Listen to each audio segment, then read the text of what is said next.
Assalamualaikum warahmatullahi wabarakatuh. Waalaikumsalam warahmatullahi wabarakatuh. Kembali lagi di acara bincang-bincang kita pada episode 7 kali ini, kita akan membahas mengenai Cloud Internal Control and Cache. Bersama saya, Na'du Salsabil sebagai MC, dan bintang tamu kita ada Ibu Ratna Wijayanti, Ibu Nufko Febriana Putri, Bapak Aldi Masaputra, dan Ibu Ade Septianti. Pertama, kita akan membahas kecurangan. Kecurangan atau fraud itu adalah kesalahan yang sering terjadi dilakukan secara berulang-ulang. Nah, di dalam kecurangan itu kan ada beberapa bentuk. Bisakah Bapak Aldi Mas menjelaskan tentang bentuk-bentuk kecurangan? Baiklah, saya akan menjelaskan tentang bentuk-bentuk dari kecurangan. Ada banyak kecurangan terbentuk dari segitiga kecurangan atau fraud triangle. Nah, ada yang pertama itu ada tekanan keuangan, bisa disebut financial pressure. Dan yang kedua ada kesempatan, opportunity, itu terjadi karena lemahnya pengendalian internal. Dan yang terakhir itu pembenaran kesalahan atau rationalisasi atau perilaku seperti pembelaan saat curang. Baiklah, selanjutnya saya akan bertanya tentang pengendalian internal. Pengendalian internal itu kan ada fungsi-fungsinya. Bisa tolong Bapak Aldi Mas jelaskan fungsi-fungsi dari internal control?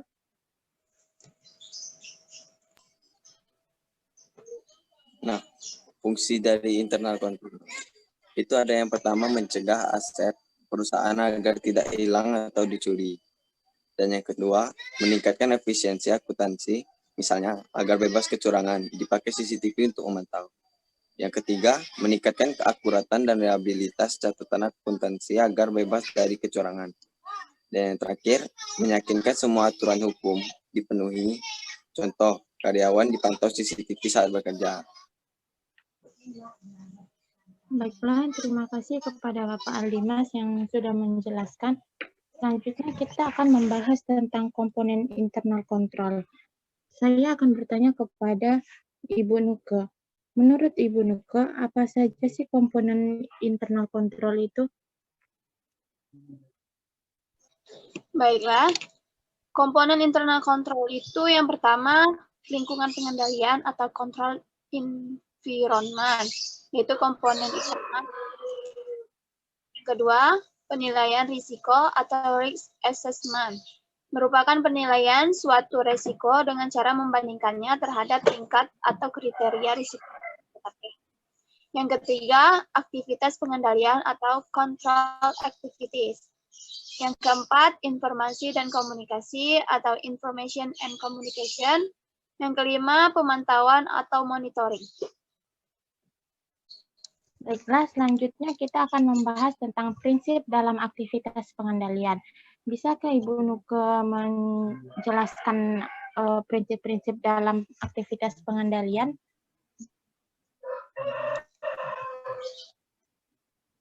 Baiklah, prinsip dalam aktivitas pengendalian yang pertama yaitu establishment of responsibility, yaitu pembagian tanggung jawab dan tugas-tugas secara jelas. Pengendalian akan efektif ketika satu orang pada satu tugas. Yang kedua, segregation of duties, pemisahan tanggung jawab tugas. Misalnya bendahara dan kasir terpisah dengan yang mencatat. Dan yang ketiga, dokumen prosedur yang baik atau documentation prosedur. Harus bernomor urut yang baik dan tercetak adalah ciri dokumentasi yang baik. Yang keempat, pengendalian fisik atau physical control, yaitu uang dan aset disimpan di brankas atau bank yang ada deposit boxnya. Gudang dikunci dengan gembok, sensor garment, absent time clocks, alarm pengendalian kebakaran. Yang kelima, verifikasi internal oleh pihak independen atau independent internal verification, yaitu verifikasi oleh pencatat dan pemegang. Yang keenam, pengendalian sumber daya karyawan atau human resource control.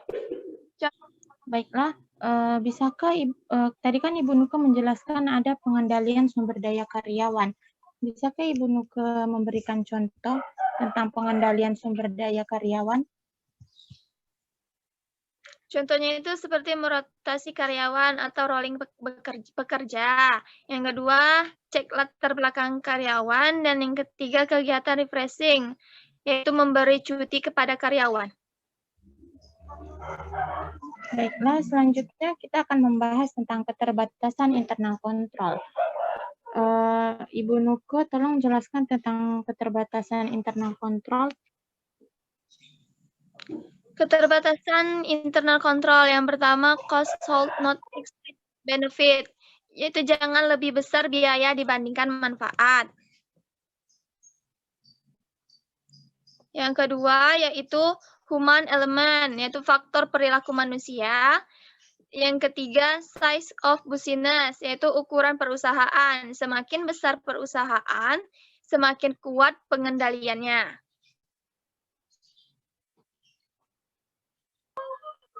Baiklah, terima kasih kepada Ibu Nuke telah menjelaskan. Selanjutnya kita akan membahas tentang internal kontrol pada pemasukan kas.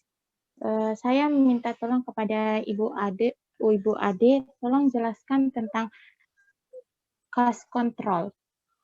Baiklah, pertama-tama saya akan menjelaskan mengenai cash control.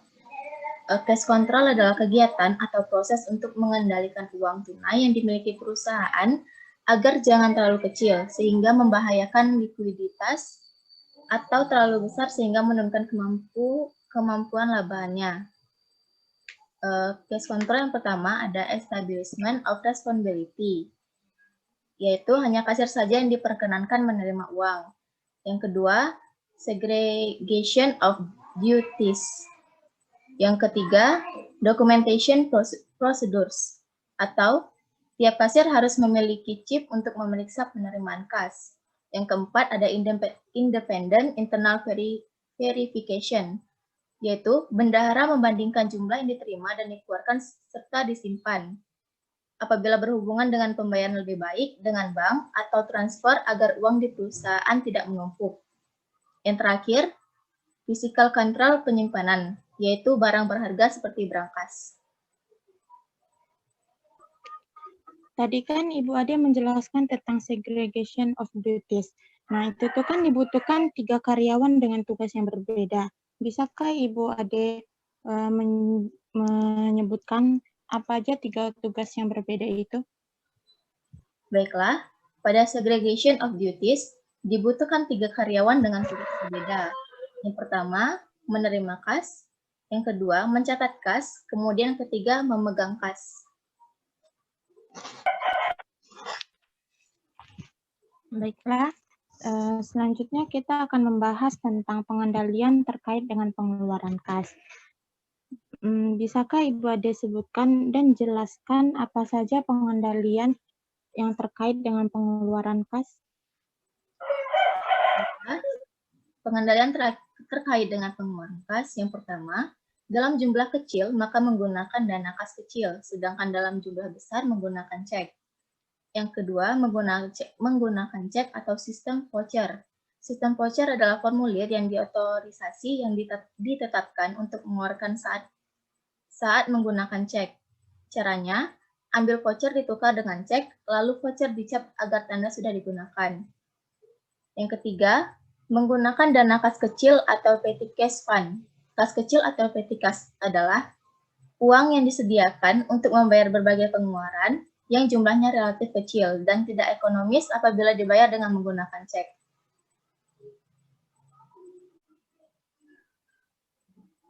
Baiklah, tadi kan Ibu Ade sudah menjelaskan tentang menggunakan dana kas kecil. Menggunakan dana kas kecil itu kan ada 2 metode. Bisakah Ibu Ade sebutkan 2 metode itu?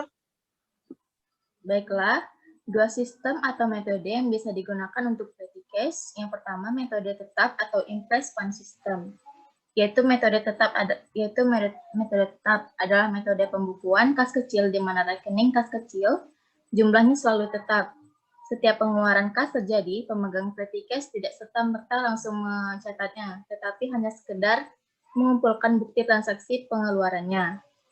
Yang kedua, metode berubah-ubah atau fluctuating fund system, yaitu suatu metode pengisian dan pengendalian kas kecil di mana jumlah kas kecil akan selalu berubah-ubah sesuai dengan kebutuhan. Sistem itu menghendaki bahwa jumlah nominal kas kecil tidak ditetapkan akan tetapi sesuai dengan kebutuhan.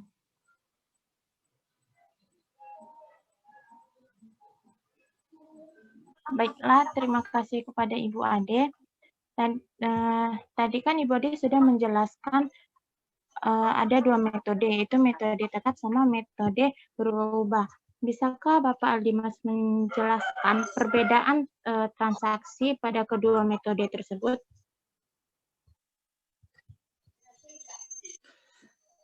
Baiklah, saya akan menjelaskan untuk perbedaan antara kedua sistem ini.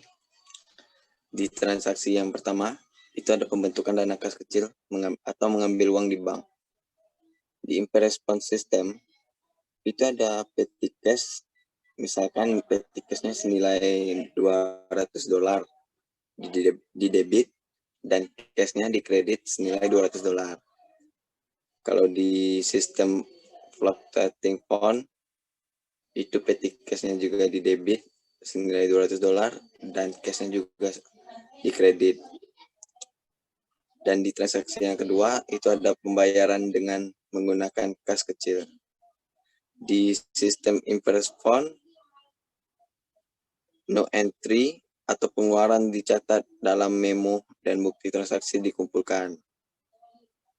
Kalau di sistem Fluctuating Fund, ada post-tax expense-nya di debit nilai $200, ada entertainment expense $200 di debit, flag out-nya di debit, terus ada petty cash-nya yang di kredit. Terus di transaksi yang ketiga, itu pengisian kembali dana kecil dengan menarik cek. Kalau di sistem Impaired Fund, ada post-tax expense-nya di debit, entertainment expense-nya di debit, flag out-nya di debit, dan cash-nya di kredit. Kalau di sistem Fluctuating Fund, itu hanya ada petty cash-nya di debit, terus ada cash-nya yang di kredit.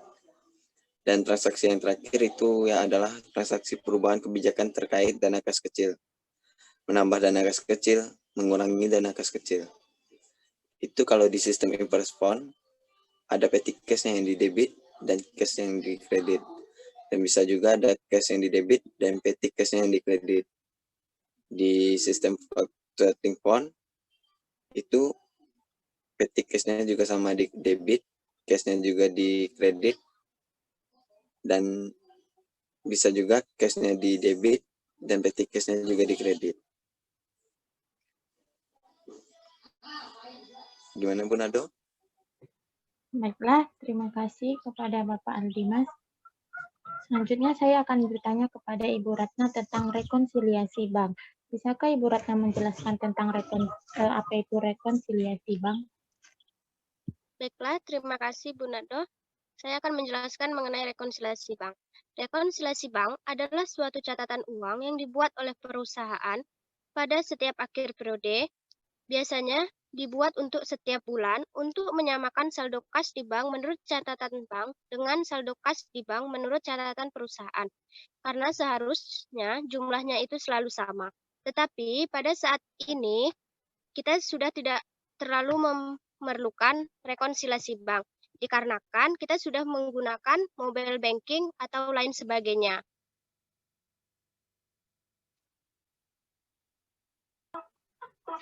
Baiklah, selanjutnya bisakah Ibu Ratna menjelaskan tentang penyebab-penyebab terjadinya perbedaan antara saldo kas perusahaan dengan catatan di bank? Penyebab terjadinya perbedaan saldo kas di perusahaan dengan saldo kas yang ada di bank yaitu yang pertama adanya perbedaan waktu atau time lag. Yaitu adanya kemungkinan bank sudah menambahkan tetapi menurut catatan perusahaan belum ditambahkan, atau bank sudah menggunakan tetapi catatan perusahaan belum berkurang. Misalnya pihak bank menambahkan uang di rekening giro tetapi perusahaan belum menambahkan seperti uang dengan transfer ke bank langsung. Yang kedua, adanya kesalahan pencatatan. Biasanya kesalahan pencatatan ini bisa dilakukan oleh perusahaan itu sendiri ataupun dilakukan oleh bank.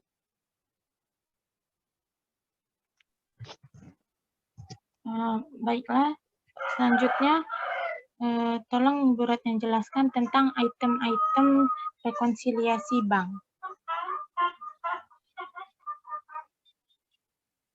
Item-item rekonsiliasi bank diantaranya yang pertama, item-item rekonsiliasi bank yang pertama yaitu ada setoran dalam perjalanan atau deposit in transit, yaitu suatu keadaan di mana penerimaan kas yang sudah dicatat oleh perusahaan sebagai penerimaan tetapi sampai akhir periode belum muncul ataupun terlihat menurut catatan bank.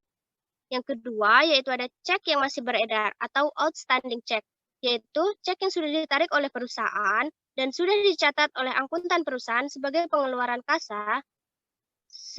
Maksud saya sebagai pengeluaran kas, tetapi sampai akhir periode cek tersebut belum muncul dalam catatan menurut bank. Sehingga penyesuaian dilakukan pada catatan menurut bank dengan cara mengurangi. Jika masih ada cek yang masih beredar, penyesuaian yang digunakan pencatatan di bank, yaitu penyesuaian dilakukan di mana menurut pihak yang belum melakukan pencatatan. Yang ketiga, ada bank memoranda, yaitu pihak bank yang menambahkan atau mengurangkan langsung kas perusahaan yang disimpan di bank, tetapi perusahaan belum menambahkan atau mengurangkan sampai akhir periode. Pada kasus ini, penyesuaian dilakukan pada catatan menurut perusahaan. Dan yang terakhir, yaitu ada kesalahan atau error. Kesalahan pencatatan yang dilakukan baik oleh pihak perusahaan ataupun pihak bank, maka penyesuaian dalam rekonsiliasi bank dilakukan pada pencatatan kesalahan. Jika ada kemungkinannya yang pertama yaitu efek dari kesalahan pencatatan ini menjadi saldo kas yang dilaporkan lebih besar dari yang sebenarnya. Maka penyesuaian dilakukan dengan cara mengurangi sebesar nilai kesalahan, seperti itu pun sebaliknya. Dan yang kedua, adanya kesalahan pencatatan dapat dilakukan oleh pihak bank ataupun perusahaan pada saat dibuat rekonsiliasi bank. Penyesuaian dilakukan pada catatan tempat terjadinya kesalahan. Tadi kan Ibu Ratna menjelaskan tentang setoran dalam perjalanan. Bisakah Ibu Ratna memberikan contoh tentang setoran dalam perjalanan itu?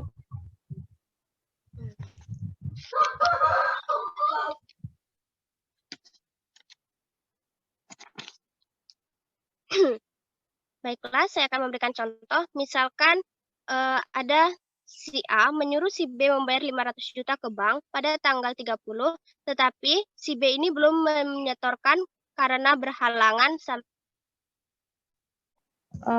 Ibu Ratna bisa tolong jelaskan tentang faktor dari pengendalian petty cash? Baiklah, ada beberapa faktor dari pengendalian petty cash. Yang pertama yaitu bertanggung jawab untuk mendanai.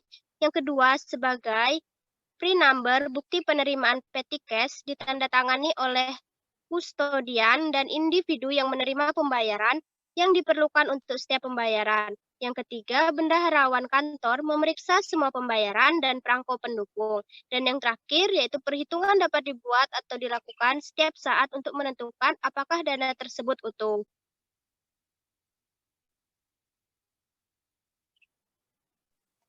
Baiklah, terima kasih kepada Ibu Ratna yang sudah menjelaskan.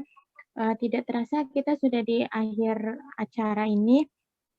Kepada bintang tamu, saya mengucapkan terima kasih. Dan kita akhiri acara bincang-bincang kali ini. Wassalamualaikum warahmatullahi wabarakatuh. Waalaikumsalam warahmatullahi wabarakatuh.